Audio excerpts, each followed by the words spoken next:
Hello what's up guys. तो आज की इस वीडियो में मैं एक्सप्लेन करने वाला हूँ फायर फोर्स का सीजन 3। अगर आप लोग इसका सीजन 1 और 2 देखना चाहते हो तो प्लीज कमेंट में बता देना। सीजन 3 की कहानी में सिंड्रा और उसकी टीम दुनिया के सबसे बड़े रहस्य का सामना करती है, लेकिन जैसे ही सारी फायर फोर्स कंपनियां डिजास्टर का सामना करने के लिए इकट्ठा होती है, तभी ओबी को टोक्यो इंपीरियल आर्मी द्वारा पकड़ लिया जाता है और कंपनी 8 को देशद्रोह करार किया जाता है। चैप्टर 1 की शुरुआत में हम एक खतरनाक जगह का सीन देखते हैं, जहां पर कुछ कीड़े मकोड़े मरे हुए इंसानों को खा रहे थे। दूसरी तरफ काफी सारे इन्फर्नल एक जगह की तरफ बढ़ते हुए चिल्लाने लगे, ओ ए वी के ओ। उनकी इस चीख को सुनकर उनका मसीहा पैर होता है जो इवल की तरह मुस्कुरा रहा था। तभी यहाँ सीन कट हुआ, फिर हम एक सुनसान रोड का सीन देखते हैं और वो जगह भूतिया दिख रही थी। उसी वक्त किसी के चिल्लाने रोने की आवाज आती है। उसी की साइड में कैरन उसकी आवाज को सुनकर उसकी मदद करना चाहता था, पर वो नहीं कर सकता क्योंकि वो बेबस है। तभी होमिया तकलीफों का सामना करने के बाद कैरन के पास आ जाती है, जो देखकर वो उसका हाल पूछने की कोशिश करता है, लेकिन होमिया उसको फटकारते हुए कहती है, चुप हो जाओ, एक शब्द भी मत बोलो। ये कहने के बाद वो वहाँ से जाने लगी, पर वो एक जगह पर रुकने के साथ कैरन को बताती है, चलो चले, हम दूसरों से मिलने जा रहे हैं। जिस पर कैरन एग्री करने के साथ उसके पीछे पीछे जाने लगा। जाते समय होमिया कैरन से कहती है, हम एम्पायर को उसके ट्रू फायर तक ले जाएंगे। उनके जाने के बाद वहाँ की आग अचानक बुझ जाती है। इसके बाद यहाँ सीन शिफ्ट होकर बाहर की तरफ आ गया था, जहाँ पर एक न्यूज रिपोर्टर अपने दर्शकों को बता रही थी, अमा तेरा आज नॉर्मल लेवल पर काम कर रहा है, चलो हम अपने गॉड सोल को शुक्रिया दें और अपना दिन अच्छे से व्यतीत करें। पर देखने से ऐसा लग रहा है कि कोई भी बंदा उसकी बात पर ध्यान नहीं दे रहा। टोक्यो एम्पायर सौर युग साल 198। इसके बाद हम चर्च की तरफ देखते हैं, जहाँ पर सिस्टर भगवान से प्रार्थना कर रही थी। अगले सीन में सिंड्रा और आर्थर फाइट के लिए तैयार हो चुके थे। इसी के साथ दोनों एक दूसरे की तरफ बढ़ने लगे। सिंड्रा अपनी फायर पावर से आर्थर पर अटैक कर देता है, लेकिन आर्थर कोई कच्चा नींबू नहीं था, वो भी जवाबी हमला करता है और दोनों ऐसे लड़ रहे थे कि जैसे एक दूसरे को जान से मार देंगे। उनके नीचे की तरफ वल्कन एक मशीन पर काम कर रहा था, पर वो उनकी फाइट के शोर की वजह से उसका ध्यान उनकी तरफ चला जाता है। दूसरी तरफ सामान ले जा रही थर्ड जनरेशन की लीसा और फिर रूम में काम कर रहे सेकंड जनरेशन के ताकेहिसा हिनावा। नेक्स्ट सीन में सिंड्रा ने फिर से आर्थर पर हमला कर दिया था, पर आर्थर अपने एक्सकैलिबर से सिंड्रा का सामना बड़ी बखूबी से कर रहा था। इसी के साथ हमें एक वॉइस कुछ जानकारी देती है, special fire force company 8 report on special duty, first empire के बाहर कॉन्टिनेंट की इन्वेस्टिगेशन का कैंपेन। तो 4 और 8वीं द्वारा गठित ज्वाइंट इन्वेस्टिगेशन फोर्स के अनुसार इन पेंटेनियट ईयर के पास 250 साल पूर्व महाप्रलय से संबंधित जानकारी मिली है। इंटरनल थर्मल एनर्जी प्लांट अमातेरासु जैसे खंडरों के बीच इन्फर्नल के एक घोंसले को सफलता पूर्वक आराम दिया गया था। इसके बाद सिंड्रा ने अभी तक हार नहीं मानी थी। साथ ही साथ तमाके भी इस फाइट में शामिल हो जाती है और वो अपनी पावर को एक्टिवेट करने के साथ काफी खतरनाक तरीके से माकी पर हमला कर देती है। सेकंड जनरेशन की तमाकी और सेकंड जनरेशन की फायर फोर्स कंपनी 8 में शामिल माकी और माकी तमाकी के हमले को काफी आसानी से ब्लॉक कर देती है। तभी वो बंदा फिर से बोलने लगा। दूसरा, हाइजीमा इंडस्ट्रीज की जांच का अभियान। हमारी इन्वेस्टिगेशन ने पुष्टि की है कि हाइजीमा इंडस्ट्रीज और व्हाइट क्लैड कोलैबोरेटिव रिलेशन नहीं है। इसके अलावा रेका होशिमिया के मामले में जो पहले फर्स्ट क्लास में थे और कीडो ने आर्टिफिशियल हेलफायर को एक्टिवेट कर दिया और नताकु सोन को हिरासत में ले लिया गया क्योंकि उसके पास एनोडा बस्ट की पुष्टि की गई थी और हाइजीमा की कस्टडी अभी भी जारी रहेगी। दूसरी तरफ आर्थर और सिंड्रा एक दूसरे से लड़े जा रहे थे और उनके बगल में माकी और तमाकी एक दूसरे के साथ फाइट कर रहे थे। तभी तमाकी काफी फुर्ती से बढ़ते हुए माकी पर एक ब्रूटल अटैक कर देती है, पर माकी अपने गैजेट का इस्तेमाल करने के साथ उसके हमले को काफी आसानी से ब्लॉक कर चुकी। अपने अटैक को नाकाम होता देखकर तमाकी काफी ज्यादा हैरान हो जाती है क्योंकि वो उसका सबसे पावरफुल अटैक था। दूसरी तरफ सिंड्रा अपनी फायर पावर से आर्थर पर लगातार हमले करे जा रहा होता है, जबकि आर्थर उसके हर एक अटैक को अपने एक्सकैलिबर से ब्लॉक कर देता है। यहाँ तक कि साइंटिस्ट उनकी पावर स्टेमिना को डिटेक्ट करने का काम कर रहा था। लेकिन सिस्टर नाच क्यों रही है? आयरिस पावरलेस हाबू sister special fire force company 8 की मेंबर। फाइट की तरफ माकी ने अपने दोनों गैजेट से तमाकी पर अटैक कर दिया था। उसको अपनी तरफ बढ़ता देखकर तमाकी उसको डॉज कर लेती है, पर माकी का एक गैजेट उसको लगने ही वाला था, जो देखकर तमाकी उस अटैक से बाल बाल बची और उसके अटैक को डॉज करने के बाद दोबारा से उस पर हमला कर देती है। तभी हमें वो आवाज बताती है। कंपनी 3 और 2-8 के बीच जॉइंट ऑपरेशन नीदरलैंड में एक्सपेरिमेंटल फीचर की इन्वेस्टिगेशन करने के लिए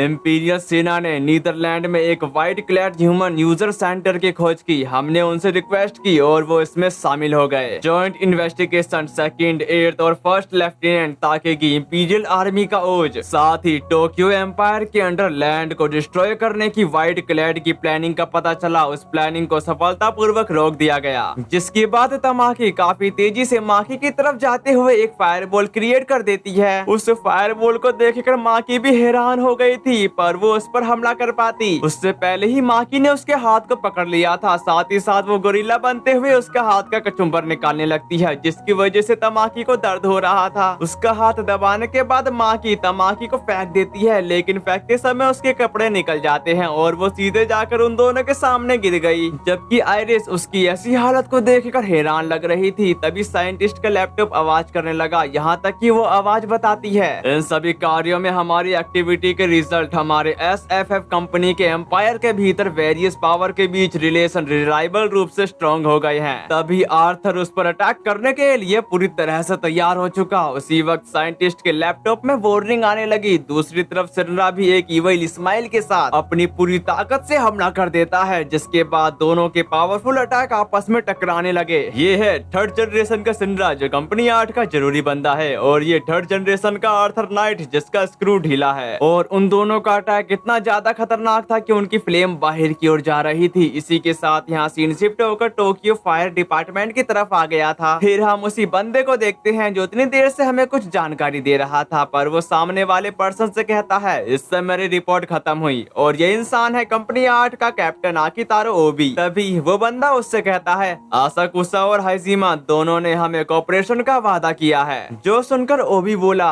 तुम कह रहे हो यह बिखरा हुआ एम्पायर आखिर में एक हो रहा है, जरूर इस बार का रिलेशन स्ट्रॉन्ग होगा। जिस पर वो बंदा धुआं फूकते हुए बताता है बहुत बढ़िया ओबी, बहुत बढ़िया। अगर एम्पायर अपने स्पेशल फायर फोर्स के साथ अलायंस हो जाता है, ये इंसानों के चलने के रहस्य को उजागर करने की दिशा में एक बड़ा कदम होगा। उनकी इस बात पर ओबी कहता है हमने 8वीं टीम बनाई और अब यहाँ तक पहुँच गए हैं, ये सब आपकी रिपोर्ट के कारण है चीफ। वो बात सुनकर चीफ बोले नहीं ओबी, इसका क्रेडिट तुम्हें जाता है, एम्पायर को एग्जीक्यूट करने के लिए तुम्हारा शुक्रिया। जिस पर ओबी बताता है हमें अभी भी जाने के लिए एक लंबा रास्ता तय करना है। फिर वो बाहर की तरफ देखने लगा। तभी काफी सारे लोग उसी की तरफ बढ़ रहे थे, जिसका एहसास ओबी को हो चुका था। जो सुनकर चीफ कहते हैं वहाँ पर काफी शोर शराबा है ना। उसी वक्त वहाँ पर सोल्जर आते के साथ कहते हैं रुकावट के लिए माफ करना, हम टोक्यो इंपीरियल आर्मी से हैं। उनको अपने सामने देखकर ओबी उनसे कहता है मैं फिलहाल फायर चीफ को रिपोर्ट करने का अपना कर्तव्य पूरा कर रहा हूँ, वैसे आर्मी को यहाँ क्या काम हो सकता है। तभी उनमें से एक सोल्जर ओबी को समझाता है आकितारो ओबी तुम हमारे साथ चलोगे, प्लीज रजिस्ट मत करो, मैं ये हथकड़ियाँ लगा दूंगा।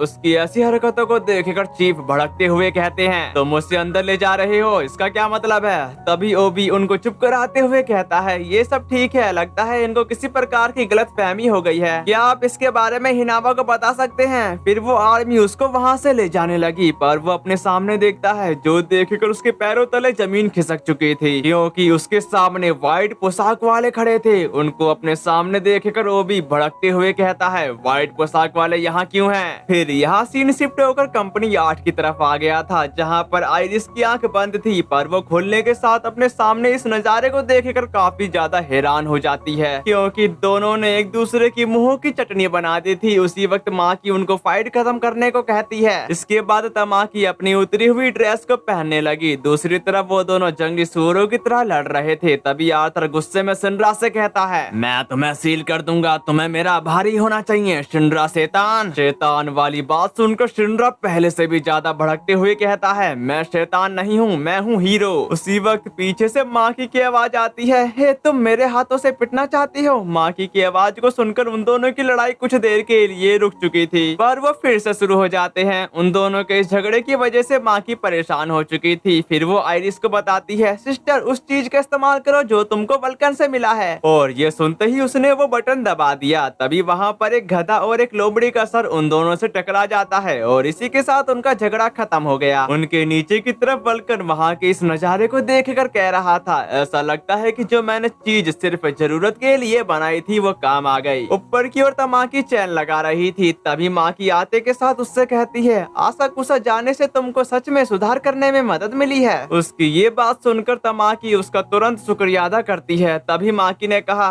हालांकि ऐसा लग रहा है कि तुमको लेचर लूअर हमेशा की तरह ही है। जो सुनकर तमाकी निराश होते हुए उससे माफी मांगने लगी थी, जिसका जवाब देने के साथ आयरिस का कहना है, लेकिन तुम उस पर्सन को हराने के काबिल थी जिसने तुम पर हमला किया था, है ना। फिर हम उस सीन की तरफ आते हैं जहाँ पर तमाकी ने उस बंदे को हराया था, लेकिन उसके हराने का स्टाइल थोड़ा सा अलग था। यही बात सोचकर तमाकी धीरे से कही, उन्होंने ये काम खुद ही किया। तभी माकी बताती है, ये भरोसा करने वाला है कि ऐसा प्रतीत होता है कि शिनरा और आर्थर ने भी आशा कुछ समय नई टेक्निक सीख ली है। फिर हम पास्ट की तरफ आते हैं जहाँ पर बेनीमारू उन दोनों की अच्छी खासी धुलाई कर रहा था, लेकिन शिनरा अपनी डेविल स्माइल के साथ ब्लू फ्लेम रिलीज करने लगता है। दूसरी तरफ तमाकी बताती है, हाँ, शिनरा का कहना है कि वह आग लगाने की जगह पर पाई जाने वाली क्रेजी पावर से इंस्पायर होकर डेथ की कल्पना करता है। उसकी ऐसी बातों को सुनकर आयरिस को लगता है कि आर्थर भी शिनरा जैसा ही सोचता होगा, जिस पर माकी आर्थर से कहती है, नहीं, मैंने आर्थर से इसके बारे में पूछा और वो आगे कुछ भी कह पाती उससे पहले ही आर्थर बोला, तुम पूछोगे कि मैंने हिस्टोरिकल स्ट्रेंथ तक कैसे पहुँच बनाई, जब मैंने सोचा कि मेरे पास सबसे पावरफुल इक्विपमेंट है और मेरे सभी स्टेट्स मैक्स लेवल के हो गए और फिर मेरा गेम का डेटा गायब हो गया। आर्थर की ऐसी बातों को सुनकर किसी को कुछ भी समझ में नहीं आया। तभी माकी कहती है, वे कहते हैं कि इडियट और जीनियस में केवल बाल के बराबर का डिफरेंस होता है। उसके पीछे से तमाकी माकी की बात पर एग्री करने के साथ बताती है, आर्थर जरूर बेमतलब की बातों में माहिर है। नेक्स्ट सीन में हिनावा के पास एक कॉल आता है जिसको उन्होंने उठा लिया था, जिसके बाद कंपनी 8 की बेल बजने लगी, जिसे सुनकर साइंटिस्ट की दिल की धड़कन रुक जाती है। इसी के साथ यहाँ सीन शिफ्ट होकर एक जगह की तरफ आ जाता है जहाँ पर एक बुढ़ऊ किसी के सामने कुछ कह रहा था। महान प्रलय के बाद से टोक्यो किंगडम के लोग स्पोनबेनियस इंसानों के जलने के भय से जीते रहे हैं। अब समय आ गया है कि एम्पायर को फिर से रिबोर्न किया जाए, इसे एकजुट होना होगा। फिर यहाँ scene special fire grade cathedral की तरफ आ जाता है जहाँ पर तमाकी का कैप्टन उन लोगों से कह रहा था, कोरिया में हमें तुरंत अपेयर होने के लिए कहा गया। उनकी इस बात पर एक बंदा बताता है, मुझे आश्चर्य है कि उन्होंने हम सबको एक साथ बुलाया, जरूर कुछ बड़ा हुआ होगा। कोरिया उस जगह का नाम है जहाँ पर ये लोग खड़े हैं। तभी बुढ़ऊ उन लोगों से कहता है, मुझे तुम्हारा ही इंतजार था कैप्टन लियोनार्ड बर्न्स। जो सुनकर लियोनार्ड पूछता है, तुम्हें हमसे क्या काम है, जिस पर बुढ़ऊ बोला, इस पॉइंट तक एम्पायर अपने अंदर इकट्ठा कई पावर के कारण एक होकर आगे बढ़ने में असमर्थ रहा है। इसके बाद वो उन सीन को याद करने लगता है जहाँ पर हिबाना इन्फर्नल पर रिसर्च कर रही है और उस तबाही से कितना नुकसान हुआ था, ये सब सोचकर बुढ़ऊ का कहना है, हालांकि अब यूनिफिकेशन की असल में जरूरत है। एम्पायर के खातिर और हमारे गॉड सोल के लिए हम उनके साथ मिलकर एक हो जाएंगे। ये सब सुनने के साथ वो लोग इस नजारे को देखकर काफी ज्यादा हैरान हो जाते हैं, क्योंकि उनके सामने की तरफ व्हाइट पोशाक वाले लोग खड़े थे। तभी बुढ़ऊ बताता है, एडोला बस्ट मास्टर होने के नाते वे हमारे गॉड सोल के सच्चे भक्त हैं। बुढ़ऊ की ऐसी बातों को सुनकर लियोनार्ड पूरी तरह से हैरान होकर कहता है, वे एम्पायर के एनिमी हैं, असफल जल्दी से यहाँ पर आओ। जिस पर होमिया बताती है, क्या सचमुच हमारा यहाँ होना इतना अजीब है। ये बात सुनकर लियोनार्ड का एक साथी बताता है, बेशक यह है, जमीन के नीचे की जमीन तुम सभी को ज्यादा अच्छी लगती है। इस पे होमिया बोली, हम उस जगह पर लौट आए हैं जहाँ पर हमें होना चाहिए। दूसरी तरफ लियोनार्ड भड़क चुका था और वो अपनी फ्लेम को रिलीज करते हुए कहता है, गद्दारो, तुम इस सैक्रेड प्लेस को छोड़ दो। उसकी इस पावर को देखकर कैरन होमिया को अपने पीछे रहने को कह रहा था, लेकिन होमिया उसे वहीं पर रोकने के साथ बताती है, ये सब ठीक है, मैं अपने दिमाग से काम लूंगी और सीरियस से बात करूंगी। फिर वो कुछ करने के साथ उन लोगों को बताती है, यह कोरिया है, यह सैक्रेड प्लेस टेम्पल का हट है, हमारा यहाँ लड़ने का इरादा नहीं है, हम केवल यहाँ बात करने आए हैं। उसकी ऐसी बातों को सुनकर कारिम गुस्से में होमिया से कहता है, तुम अपने गंदे जूते पहने हुए यहाँ पर आई हो और तुम इसे सैक्रेड सोल टेम्पल का हट कहती हो। तभी कारिम के बगल वाला बंदा उसे शांत कराते हुए कहा, जैसा कि उन्होंने बोला, यह कोरिया है। दूसरी तरफ कंपनी 5 का कैप्टन लियोनार्ड अपनी फ्लेम को शांत करने के साथ बताता है, अगर तुम यहाँ फाइट के इरादे से यहाँ नहीं आई हो तो बताओ तुम्हारा इरादा क्या है। ये बात सुनकर होमिया फिर से कुछ करने के साथ अपने मन में कहती है, दूसरी दुनिया इवेज worst god holy master Adolla link, मैं लियोनार्ड के थॉट को अपने टॉकिंग हैंड से पढ़ूंगी। ये सब सोचने के बाद होमिया उसको बताती, कैप्टन लियोनार्ड, तुमको यह पहले ही एहसास हो गया होगा, है ना? वह राइट आंख जो तुमने खो दी है, इसका सबसे बड़ा सबूत और क्या हो सकता है? तुमने इस वर्ल्ड की सच्चाई देखी है, लेकिन तुम इसे वेरीफाई करने में नाकाम रहे। मेरा मानना है कि एक डिवेल्ड प्रिस्ट के रूप में तुम्हारे और हमारे गोड्स एक ही हैं। उसकी इस बात पर कारिम भड़कते हुए कहता है, तुम यह कह रही हो कि हम एक जैसे हैं? तुम यूं ही यह अनाउंस नहीं कर सकती। तभी होमिया उससे पूछती है, तुम्हारा क्या मतलब है रेका होशिमिया? होमिया की इस बात की वजह से कारिम फाइट के खतरनाक पल को याद करने लगता है, जिसके बाद होमिया बताती है, रेका होशिमिया एक डिवाइन बिलीवर था, लेकिन वो गलत रास्ते पर चला गया था, पर हमने उसे मार डाला। हमारे महान लक्ष्य को हासिल करने के लिए यह एक जरूरी सैक्रिफाइस था। क्या कहा? महान गोड्स, लेकिन तुम इस पर कलंकित हो। इंसानों द्वारा क्रिएट मोटर्स का क्या मूल्य है? और तुम कह रही हो कि तुमको डिवाइन रेवोल्यूशन हुआ है? यह तो बस एक बकवास है। क्या तुम हमारे द्वारा बोले गए शब्द को फील नहीं कर सकते? मेरे शब्द हमारे गॉड के द्वारा बोले गए हैं। तुमको महान कॉस्मोस की इच्छा के फ्रैगमेंट को महसूस करने के काबिल होना चाहिए। फिर हम उस सीन की तरफ आते हैं जहाँ पर गॉड अपेयर हुआ था और इसकी वजह से उनकी राइट आंख में धुआं निकलने लगा। तभी कारिम का कहना है, हम जानते हैं कि तुम्हारा गॉड क्या है। क्या यह ग्रेट डिजास्टर को फिर से पैदा करना है? उसकी इस बात पर होमिया बोलती है, हम हमारे ऑब्जेक्टिव के तरीके से ज्यादा कुछ भी नहीं है। साथ ही साथ बुढ़ऊ बोला, हम होली सोल टेम्पल के फॉलोअर्स हैं, हम केवल अपने गॉड की इच्छा का पालन करना चाहते हैं। इस पर वो दोनों कहने लगे, ग्रेट डिजास्टर का कोई गॉड नहीं है और तुम कह रही हो कि हमारे गॉड सोल यही चाहते हैं। दूसरी तरफ होमिया लियोनार्ड की तरफ बढ़ते हुए कहती है, कैप्टन लियोनार्ड बर्न्स, इस दाहिनी आंख के बदले तुम्हें यह देखना होगा कि इस दुनिया की वास्तविक स्थिति और आने वाला फ्यूचर। तभी लियोनार्ड उसके ऑब्जेक्टिव के बारे में पूछता है, जिस पर होमिया अपनी शान दिखाते हुए बताती है, इस बाहरी वर्ल्ड को सन में बदलने के लिए ठीक वैसा ही जैसा सन ने पहले किया था। उसकी ऐसी बातों को सुनकर वो दोनों हैरान होने के साथ कहते हैं, ये बिल्कुल हंसने लायक है। क्या तुम सचमुच इस प्लेनेट को जलाकर राख कर देने की प्लानिंग बना रही हो? इस पर होमिया बोलती है,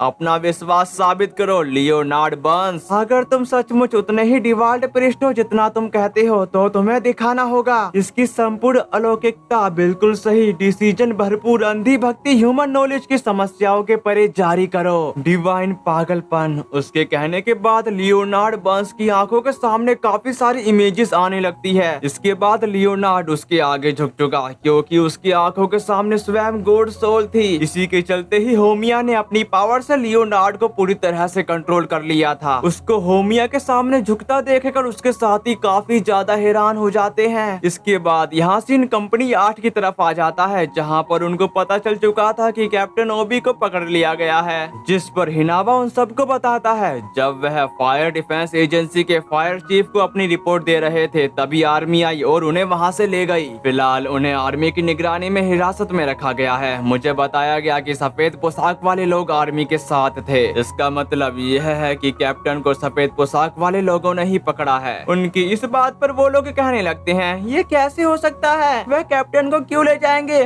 और सफेद पोशाक वाले आर्मी के साथ कोऑपरेट क्यों करेंगे? उन तीनों की ऐसी बातों को सुनकर हिनावा कहता है, वह तरीका जिसके द्वारा सफेद पोशाक वालों ने हमारे एम्पायर के दिल तक पहुंच बनाई, यह एक रहस्य है। लेकिन उनका ऑब्जेक्टिव सिंड्रा को उसके एडोला बस्ट से पकड़ना होगा। ये बात सुनकर आर्थर कहा, सिंड्रा को मैं जिंदा बलि का बकरा बनाकर उनको सौंप दूंगा, फिर मैं अपने कैप्टन को छुड़ा लूंगा। इस पर सिंड्रा भड़कते हुए कहता है, हे यही मैं कहना चाहूंगा, लेकिन मुझे इससे कोई दिक्कत नहीं है। जो सुनकर हिनावा गुस्से में मना करते हुए कहता है, कंपनी 8 आर्मी अपने कॉमरेड को कभी नहीं बेचेगी। ये बात कैप्टन ओबी ने खुद कही थी। जिसका जवाब देते हुए आर्थर बताता है, उनके शब्दों में रिस्पेक्ट में सिंड्रा को अपने डेस्क से हटा दूंगा। पर सिंड्रा को समझ में नहीं आ रहा था कि ये बंदा मुझसे इतनी नफरत क्यों करता है। दूसरी तरफ साइंटिस्ट बोलता है, हमें जल्दी करनी होगी, आर्मी आखिर में यहाँ तक आ जाएगी। पर हिनावा गुस्से में कह रहा था, जो लोग यहाँ रहना चाहते हैं उन्हें रहना चाहिए। मैं कैप्टन को बचाने की तैयारी करूंगा। जब मैं ऐसा करूंगा तो जरूर मुझे एम्पायर के एजेंटों से लड़ना होगा। इससे क्या होगा कि मैं देशद्रोह बन जाऊंगा। इसलिए मैं प्राइवेट पर्सन के रूप में काम कर रहा हूँ। मैं कोई आदेश जारी नहीं कर रहा हूँ। जो लोग जाना चाहते हैं उन्हें जाना चाहिए। एक बार जब मुझे विद्रोह करार दे दिया गया तो मैं तुम्हारा लेफ्ट लेफ्टिनेंट नहीं रहूंगा। इस पे शिंड्रा गुस्से में कहता है मैं आ रहा हूँ, यह साफ है ना, चलो कैप्टन को बचाते हैं। साथ ही साथ आर्थर बोला मैं भी आ रहा हूँ, एक नाइट नाइट मैं जा नहीं, मैं आ रहा हूँ, एक नाइट चाहिए। ये फिर क्या है, एक नाइट उनको बचा लेगा। तभी वल्कन उनकी टीम में शामिल होते हुए कहता है मुझसे जो हो सकेगा मैं करूंगा। यहाँ तक कि वो चारों एक साथ कहे लेफ्टिनेंट हम कैप्टन से प्यार करते हैं। उसी वक्त लेफ्टिनेंट उन पर चिल्लाने के साथ माकी से कहता है माकी तुम्हारे पास वापस जाने के लिए घर है। जिस पर माकी बताती है मैंने 8वीं क्लास में फायर सोल्जर बनने का मन बना लिया था, अगर आप कुछ कहोगे तो मैं आपसे गुस्सा हो जाऊंगी, भले ही तुम मेरे लिए लेफ्टिनेंट हो। उसकी ऐसी बातों को सुनकर शिंड्रा तमाकी से कहता है तमाकी तुम्हारी भी तो फैमिली है, तो बताओ तुम अब क्या करोगी। जिस पर तमाकी बताती है मैं देशद्रोही नहीं बनना चाहती, लेकिन तुम सब जा रहे हो तो मैं भी जा रही हूँ। मैं तुम लोगों की सोच से इंस्पायर नहीं हो रही हूँ, मैं बड़ी हम्बली एनर्जी के साथ भी नहीं चल रही हूँ, फिर भी मैं इसके लिए तैयार हूँ, अगर तुम सभी जा रहे हो तो मैं भी जा रही हूँ। उन सब की ऐसी बातों को सुनकर हिनावा एक स्माइल के साथ कहता है हम फायर फोर्स हैं, हम हमेशा आगे बढ़ने के लिए तैयार रहते हैं। दूसरी तरफ साइंटिस्ट कहता है क्योंकि एम्पायर के प्रति उनकी लॉयल्टी इतनी गहरी है, इसकी वजह से कंपनी एक और दो तुम्हारी एनिमी बन जाएंगी और फिर भी इससे कोई भी बाहर नहीं निकल रहा है, यह इम्प्रेसिव है। तुम दुनिया के खिलाफ विद्रोह करने जा रहे हो। और इसी के साथ हमारा ये चैप्टर 1 खत्म हुआ। और गाइस इस वीडियो में 10,000 व्यूज और अच्छे खासे कमेंट आ जाते हैं तो मैं इसका नेक्स्ट चैप्टर तुरंत अपलोड कर दूंगा। तो फिर मिलते हैं, सायोनारा।